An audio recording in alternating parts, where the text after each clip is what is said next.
Halo Sobat Gen Z yang menonton video ini. Video ini adalah video pertama dan perdana dari Ruang Gen Z di YouTube. Dan video-video ini adalah podcast obrolan santai bersama para narasumber-narasumber yang kece dan pastinya akan memberikan inspirasi dan juga motivasi untuk kalian semua. Tidak hanya di podcast di YouTube saja, tapi kalian juga dapat mengakses audio dari podcast-podcast ini di Spotify Ruang Gen Z. Dan tidak hanya podcast-podcast kita di YouTube saja, kalian juga dapat mendengarkan opini-opini dari teman-teman Gen Z kita. Dan kalau kalian masih kepo atau penasaran tentang Gen Z, kalian juga dapat kepoin dan follow Instagram Ruang Gen Z di @ruanggenz. Ya. Oke, kita mulai guys. Ya.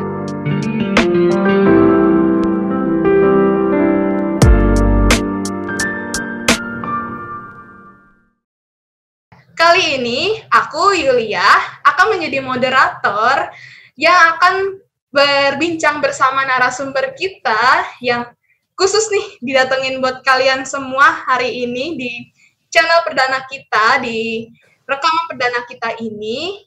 Ya, kita sambut aja narasumber kita, Tiffany Habibi. Halo Tiffany. Hai, kamu gimana kabarnya Yulia? Baik. Oh iya, biasanya kita nyapanya dengan kayak gini nih. We Gates, Tiffany. Mir gets good unduh. Ya, es get mir good auch. Kayaknya gitu ya. Ya. Kita lanjut bahasa Indonesia aja. Iya. Ya, cukup bahasa Jerman ya. Baik, pakai bahasa Indonesia. Udah cukup sulit bahasa Jerman. Ya udah. Ya, kenapa sih tadi kita openingnya itu pakai bahasa Jerman? Karena kita sekarang pengen ngebahas tentang kelanjutan studinya Tiffany Habibi. Oh iya, sebelumnya aku pengen cerita dulu nih. Awalnya kita nggak mau tuh podcast ini diadakan secara online. Tapi waktu itu pernah bincang juga sama Tiffany, ayo kita ngelakuinnya offline di rumahnya Tiffany gitu kan. Tapi seminggu sebelum kita podcast, ternyata Jakarta ada PSBB kembali karena semakin banyak jumlah pasien COVID yang ada di Jakarta. Dan betul sekali. Daripada kita ini mengambil resiko yang besar, podcast ini ya kita melakukannya dengan perundingan juga nih sama tim, sama narasumber juga ya Tiffany. Iya. Podcast ini secara online di Zoom. Oke. Bukan kita doang ya, Tiff, tapi di sini juga ada Habib sebagai founder kita dan juga Zaki yang memonitori berjalannya podcast kali ini yang juga sebagai tim kreatif konten kita. Wis, ya, oke. Kita balik ke Tiffany nih. Tiffany, selama corona ini kamu lagi ada kesibukan apa sih? Ini nggak apa-apa ya kalau gue ngomongnya gue lo aja ini. Oh, nggak apa-apa. Oke deh, jadi sebenarnya tuh corona gini karena dari awal gue sama kakak Nadia itu bikin usaha namanya ravioli gitu. Nah, ravioli itu kayak pasta Itali yang kayak ada kotak, cuman ada gerigi-gerigi luarnya tuh ukiran-ukirannya gitu. Nah, terus isinya tuh kayak labu, kita buat masak-masak terus kita kirim ke pelanggan-pelanggan. Nah, itu yang membuat kesibukan gue di corona gini. Nah, terus gue juga sibuknya tuh bukan buat free time gitu loh. Jadi gue tuh kayak hair yoga guru saya guru Jerman. Tiap hari Senin sampai Jumat kita belajar online sekarang. Nah, gara-gara online gue banyak tugas, banyak banget bejibun gara-gara hair yoga. Tapi ya nggak apa-apa, maksudnya melatih bahasa Jerman juga sih. Cuman ya menurut gue agak sibuk banget gara-gara ada tugas, terus ada pelanggan khas Australia juga. Terus apalagi ya, gue sih suka nonton Netflix untuk mengisi kesibukan gue gitu loh. Wah, begitu.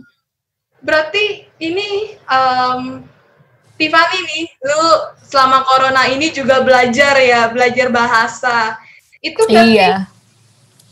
Tiffany selalu online atau pernah offline juga nih selama belajar bahasa Jerman?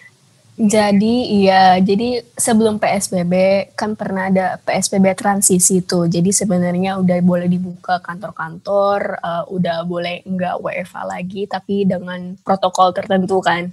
Nah tapi selama berapa bulan ya Irul? Bulan Juli udah masuk apa Agustus waktu itu? Kayaknya Juli akhir ya kita tuh, kalau nggak salah. Iya. Kalau nggak salah sih Juli akhir udah masuk Euro Management Class offline, terus minggu kemarin terakhir buat offline, jadi kayak Agustus September ya 2 bulan kali ya, 2 bulan offline di Euro Management, tapi ya menurut gue lebih efektifan offline sih enaknya. Tapi online juga membantu, cuman ya begitulah tugas banyak kan jadinya. Wah. Gitu. Berarti kelasnya Tiffany ini yang kebagian online ya. Kelasku tuh masih fleksibel. Jadinya ada beberapa yang online, tapi juga ada beberapa yang offline. Misalnya, apa? Iya benar. Karena ada yang ngekos, tapi dia tuh nggak bawa laptop. Nah jadi pihak dari lembaga bahasa ini, dia memberikan kebijakan untuk kita beberapa ada yang offline. Tapi nanti kelasku tuh bakalan digabung juga sama kelas Siemens kalau yang kita ya. Jadi kelas itu Plank, aku Daimler, terus ada lagi kelas Siemens gitu. Oh iya. Jadi masih digabungin online atau offline kamunya? Kalau digabungnya itu online ya sebenarnya. Cuma nanti nggak tahu biasanya kayak gimana lagi. Gitu. Bukannya kalian beda beberapa bab ya? Sekarang jadi kayak digabung gitu. Kayak kita kelasku jadi nggak terlalu kayak slowly banget, seminggu itu slowly banget di bab 1 terus gitu muter-muter. Buat nungguin yang kelas bawahnya nyampe ke kelas kita gitu. Nanti baru mulai lagi dari bab 1 ke bab 2. Gitu. Oh, walah. Iya. Aduh, B2 susah. Kenapa? Kenapa sih kamu pengen belajar bahasa Jerman? Nah, jadi pertamanya itu sebenarnya sih gue itu udah belajar bahasa Jerman dari SD, cuman nggak lanjut lagi. Terus kenapa gue mau bahasa Jerman itu karena keluarga gue udah bisa bahasa Jerman sih, tapi masalahnya cucu Eyang Kakung tuh belum ada yang fasih-fasih bahasa Jerman. Jadi ya taunya umum doang yang kayak ngitung angka atau misalnya yang kayak peralatan makan gitu, yang umum-umumnya doang sih kita taunya bahasa Jerman. Buat kakak-kakak gue atau cucu-cucu yang lain juga udah tahu. Tapi kalau misalkan buat kuliah ke Jerman atau berbahasa Jermannya itu juga belum ada yang nurunin. Nah itu kayak gue tuh termotivasi untuk jadi pelopor ya gitu loh di antara cucu-cucu yang lain gitu loh. Jadi kayak ya udah gue mau bikin bangga Eyang Kakung, Eyang Putri, papa, buat seenggaknya rumah di Jerman tuh ada yang ngerawat. Jadi mungkin ntar kalau misalkan gue dapet di kota München, ntar gue bisa ngerawat rumah Eyang Kakung di München gitu. Wah ya. Oh iya, kita belum kenalin nih. Tiffany ini adalah cucu dari Eyang Habibie, dari anak pertamanya yaitu Pak Ilham Habibie. Dan anak terakhir, maaf. Anak terakhir. Iya. Di beritanya anak pertama loh. Aku jadi salah. Iya, ada yang berita anak pertama. Itu aku ngomongin tuh. Nggak boleh itu. Berita itu hoax, jangan dipercaya. Lahir ya. Iya. Dia ngambil ini ya jurusan yang sama-sama Eyang Kakung ya. Iya sih, nama kakak aku yang Pasha, dia itu ambil jurusan aerospace engineer gitu di Chicago. Jadi kayak dia mau dia termotivasi kenapa apa sama yang Kakung juga, jadi third generation gitu doh. Nah, kalau Tiffany sendiri nanti kalau ke Jerman pengen ngambil apa nih jurusannya? Yang penting aku nggak mau yang namanya fisika lagi ya, jadi kayak gue nggak mau belajar teknik, nggak mau yang kayak apa ya, sains murni, matematika murni gitu gue nggak mau. Pokoknya gue mau yang kayak lebih, ya ada sainsnya dikit, ada sosial dikit, oh berarti apa? Psikologi. Berarti gue mau belajarnya psikologi gitu. To understand human's mind. Kalau Yulia sendiri gimana kalau ke Jerman? Aku antara broadcasting sama psikologi juga, tapi aku pengennya psikologi sosial. Jadi khusus banget aku ngejar G-Course. Kalau Tiffany sendiri, G-Course. ngejarnya M-Course-nya atau G-Course-nya nih kalau untuk STK nanti? STK nanti aku mau, gue sih mau milih M-Course sih kayaknya, karena lebih ke praktikal psikolognya gitu loh. Oke. Berarti lebih ke medicinnya lah ya? Medicine, iya. Belum tahu STK itu, STK adalah kepanjangan dari Student College, yang dimana di situ orang-orang Ausländer atau orang-orang luar dari Jerman akan belajar lagi, dibilang kalau di sini SMA lagi lah ya, belajar lagi bahasa Jerman dan beberapa materi-materi SMA berbahasa Jerman. Betul. Dan itu nanti dari situ ada ujian Abschluss dan abitur ya, kalau ini abitur, dan nanti baru ke uni di apa ya, Festelung-Prüfung apalah itu buat masuk kuliah di sana. Oh iya, di Jerman juga itu bukannya uni doang ya, universitas doang, tapi juga ada Fachhochschule atau itu adalah studi terapan. Jadi kalau di uni itu kan lebih banyak teori, sedangkan kalau di Fachhochschule itu lebih banyak praktek. Tapi perbandingannya ya cuma 60-40% doang sih. Iya. Nah begitu. Jadi gimana ya buat ke Jerman? Emang ada persiapannya emang benar-benar banyak. Terutama kalau buat masuk STK harus minimal level B1 ya kalau nggak salah. Sekarang B2 sih. Kemarin lebih di ke kelasku untuk apa mesti ada nilai di B2 gitu untuk di apply ke STK-nya gitu. Iya. Bukan sertifikat B1 lagi yang di ini. Betul. Jadi ya gue saranin kalau kalian mau masuk kuliah Jerman sebelum kelas 12 itu harus dipersiapin juga bahasa Jermannya biar langsung naik ke B2 enaknya. Betul banget. Karena aku pribadi itu belum menyiapkan semuanya, jadi langsung terjun aja gitu. Dan itu perjuangannya berat banget, jujur itu berat banget, karena bahasa Jerman itu beda banget sama bahasa Indonesia. Apalagi gramatika. Beda banget. Gramatika udah ada kayak matematika loh, kayak rumus matematika beneran. Tapi itu jadinya lebih fleksibel untuk ke katanya, dan itu jadi bikin Kopfschmerz. Sakit kepala. Kopfschmerz und kompliziert. Sehr kompliziert. Itu perjuangan banget sih untuk belajar bahasa Jerman, karena bahasa Jerman itu benar-benar kalau sama bahasa Inggris sih masih ada masuknya lah ya. Masih ada beberapa yang mirip. Iya, beberapa. Ke Indonesiain itu apa ya? Bahkan untuk membersihkan aja ada putzen, reinigen, terus apalagi itu shower dan segala macam. Sangat-sangat detail kata-katanya. Detail. Jadi dan juga yang paling sulit itu di bahasa Jerman adalah artikel. Harus ada artikelnya. Jadi setiap benda tuh ada kelaminnya, guys.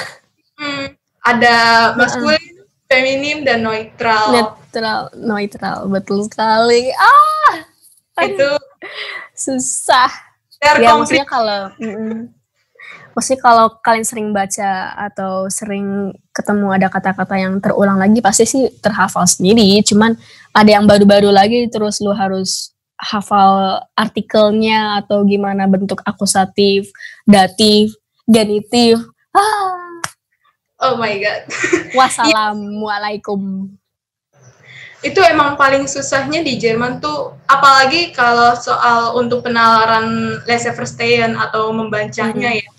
Itu jujur waktu Abschluss B1 atau B1, aku agak keliru di Leseverstehen-nya atau di ujian menulis, membacanya. Karena ada beberapa kalimat yang aku tahu nih bakalan kayak gimana, tapi pas dirangkai itu bakalan beda arti sama bahasa Indonesia gitu. Dan betul. Aduh, susah banget sih. Susah banget. Tapi ya kalau misalkan dilatih sering pasti bisa kok. Semua juga pada bisa. Iya. Jadi jangan takut untuk punya impian pergi studi ke Jerman. Karena Jerman itu juga kota yang indah, negara yang indah. Iya, sangat-sangat indah kok. Sangat-sangat teratur. Dan juga itu adalah negara yang paling banyak sejarahnya. Kalau kalian senang sama Geschichte atau sejarah, kalian boleh banget coba belajar sejarah di sana. Karena aku juga awal tertarik sama Jerman itu karena sejarah-sejarah dia dari perangnya kayak gimana, terus bagaimana dia bisa meningkatkan teknologi dia, itu aku setuju banget. Kalau gue sih, menurut gue kalau Jerman ya itu apa sih, kayak kultur musiknya tuh udah ada, kultur dari orang-orang bagaimana dia disiplin atau dia dengan taat aturannya itu benar-benar bisa mengembang sesuatu dari lu untuk menjadi lebih baik lagi. Jadi mereka tuh sebagai teladan yang baik buat lo, misalnya mau yang tinggal di Jerman buat studi atau Ausbildung dan segala macam itu. Jadi menurut gue is a good experience to grow abroad, especially Germany. So, yeah. Wow, bener banget. Soalnya Jerman juga, nih kalau kalian, misalnya kalau di sini kan jurusannya terbatas gitu kan. Nah di Jerman itu sendiri jurusannya itu sangat mendalam. Misalnya kamu pengen ke jurusan teknik industri gitu. Nanti kalian bakalan disajin lagi banyak pilihan-pilihan lain yang misalnya ada teknik industri yang untuk ke barengan sama Wirtschaft atau kayak apa Wirtschaft tuh? Ekonomi. Nih gitu kan. Iya. Nanti ada lagi, misalnya psikologi juga nanti ada lagi yang mendalami lagi dan punya. Betul. Jadinya mendalam banget. Makanya, jadi udah tercermin orang-orangnya tuh detail parah. Lebih suka perfeksionis orang-orangnya di Jerman. Apalagi kalau misalnya mereka customer service sebenarnya tuh lebih cepat tanggap, tapi kalau untuk keramahan orang-orang di sana sih sebenarnya belum tahu ya, mungkin orang di sana lebih individualistik atau bagaimana. Cuman itu ya beda-beda orang sih sebenarnya. Kenapa, Yulia? Zerkalt. Iya, Zerkalt. Orangnya dingin-dingin, tapi sebenarnya mereka tuh apa ya? Kalau kita deket sama mereka tuh lebih ramah karena mereka tuh lebih apa ya dibilangnya, menjaga hubungan baik dengan orang-orang yang benar-benar deket sama mereka gitu kan. Iya. Orang Jerman, dan itu emang dia bakalan best friend itu seumur hidup mereka. Gitu. Iya, betul banget. Kayak bokap gue nih, dia udah temenan sama teman-teman SD, teman-teman SMP tuh sampai sekarang tuh masih kontakan banget kok, sampai kalau misalkan balik ke Jerman selalu ketemu gitu. Jadi friendship di sana tuh sangat-sangat dihormatin, apalagi like a small circle of friendship itu benar-benar kayak dihargain, kayak disayangin banget lah sama mereka. Iya, bener banget. Itulah kelebihannya dari Jerman.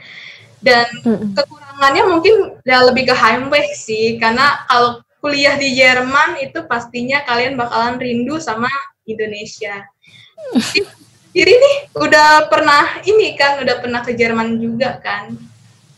Iya, itu cuma buat liburan aja sih sebenarnya, nemenin Eyang Kakung atau ada keperluan apa gitu di Jerman, suka kayak temenin papa atau misalnya misal buat musim panas suka ke Jerman, tapi kalau waktu itu nggak ada COVID. Terus kalau misalkan kangen mau ski, misalnya ski di Alpen, di pegunungan Alpen itu juga suka tuh di pegunungan perbatasan Austria dan Jerman. Ya, itu seru banget sih tapi. Wow. Makanya. Oh iya, aku juga mau nanya dong, kamu pernah ke bioskop di Jerman gak sih? Pernah, ada 2 versi kayaknya sih. Jadi kayak satu bioskop yang berbahasa ngomongnya bahasa Inggris, subtitlenya bahasa Jerman atau bahasa Inggris, gue lupa. Tapi ada juga bioskop yang benar-benar audionya itu bahasa Jerman, tapi subtitlenya bahasa Inggris. Jadi ada yang kayak gitu juga. Dan itu dengar-dengar nih kalau dari orang-orang cerita tuh, bioskop di sana tuh lebih mahal daripada di sini ya. Aduh, kalau itu gue lupa sih, cuman kayaknya iya tergantung kota, nggak tahu deh. Kalau di Munchen kan emang jelas-jelas mahal sih. Iya, Munchen bukan pilihanku sih kalau buat studi. Tapi kalau Tiffany mau ini nyewain Wonung ke aku boleh. Jangan nyewain deh. Aduh, ntar kalau kamu di Wonung, kamu kerjanya tukang kebun ya. Jangan dong. Enggak, cuma canda. Nanti aku jadi neni. Aduh, jangan neni dong. Masa emang aku ada bayi di sana, aku bukan neni jadinya. Oh, berarti di sana rumah kosong dong? Atau ada yang jaga di sana? Ada semacam landlord gitu lah, kayak pemilik tanahnya di situ. Apa sih? Bukan pemilik tanah, apa ya? Yang menjaga gedung-gedung rumah-rumah di sana, cuman dia nggak tinggal di situ. Jadi kayak kalau misalkan untuk pengecekan dan listrik dan lain-lain, dia ke rumah yang kakung di Jerman, tapi hanya untuk lihat-lihat aja apa yang ada yang rusak atau yang enggak, terus melaporkan ke keluarga, terus gitu aja sih, kayak dia bakal bolak-balik rumahnya dia sendiri gitu. Tapi dia nggak ngebersihin rumah di dalam gitu, atau kayak di sini kan misalnya kalau kita punya villa gitu kan, pasti kan ada orang terpercaya kita untuk ngebersihin lah paling enggak gitu kan. Di sana kayak gitu juga atau cuma ya nggak ngecek udah pulang gitu?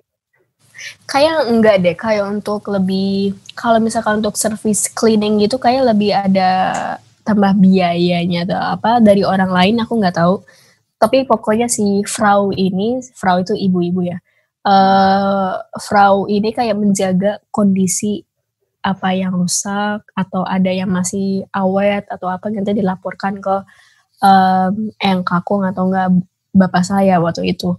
Jadi lebih ke lebih ke keamanan rumah dan apapun fasilitas-fasilitas di situ dijaga sama dia. Gitu. Berarti cuma kayak dia ngecekin barangnya, terus ngelaporin kalau ada apa-apa, tinggal pemilik rumahnya yang ini ya.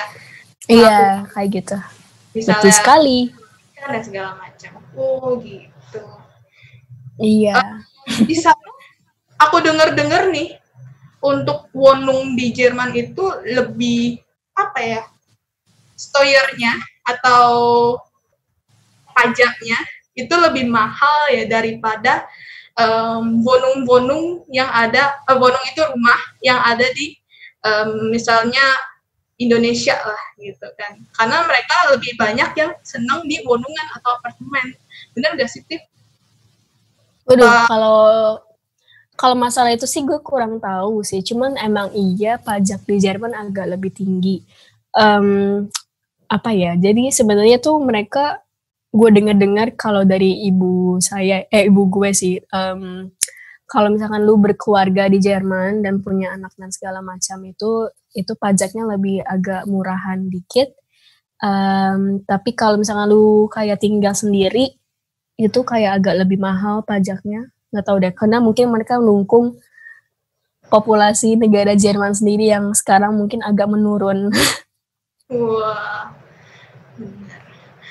Oh iya, Tiff, ini kan kita tinggal 8 menit lagi nih. Aku pengen bukannya nanya-nanya sih, ini ngasih informasi juga nih ke teman-teman. Misalnya ada yang pengen nih ke Jerman untuk melanjutkan studinya, itu gimana sih S1-nya? Apakah harus berbayar, ataukah dia harus ada beasiswa, atau bagaimana gitu kan? Mungkin Tiffany pengen jelasin tentang S1 di Jerman.